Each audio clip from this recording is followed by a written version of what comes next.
Hello friends, ഇന്ന് പച്ചമാങ്ങ കഴിക്കാൻ വേണ്ടി ഒരു കൊതി. അങ്ങനെ നമ്മൾ ടെറസിൻ്റെ മുകളിൽ നിന്ന് പെട്ടെന്ന് തന്നെ നമ്മൾ മാങ്ങ പറിച്ചെടുക്കാൻ പറ്റുമായിരുന്നു കേട്ടോ. ഒക്കെ മൂത്ത് തുടങ്ങുന്നേ ഉള്ളായിരുന്നുള്ളൂ.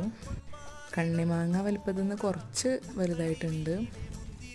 ഉച്ച സമയമാണെങ്കിലും നല്ല കാറ്റും തണലും എല്ലാം ഉണ്ടായിരുന്നു ഇവിടെ. എനിക്കിഷ്ടപ്പെട്ടൊരു സ്പോട്ടാണ് കേട്ടോ. അങ്ങനെ നമ്മളൊരു മാങ്ങ പറിച്ചെടുത്തു. അങ്ങനെ നല്ല ഫ്രഷ് പച്ചമാങ്ങ ഉപ്പും മുളകും കൂട്ടി നമ്മൾ കഴിച്ചു. ഇപ്പോൾ കുറച്ചായിട്ട് പച്ചമാങ്ങ അതുപോലെ മസാല ദോശ എല്ലാം കഴിക്കാൻ കൊതിയാണ്. അങ്ങനെ മസാല ദോശയ്ക്ക് വേണ്ടിയിട്ട് ഹസും മോനും പോയി. അവരവിടുന്ന് കഴിച്ചു. എനിക്ക് വീട്ടിലേക്ക് പാർസൽ കൊണ്ടുവരാൻ ചെയ്തത്. അതിൻ്റെ കൂടെ ചട്നിയും ചമ്മന്തി എല്ലാം ഉണ്ടായിരുന്നു.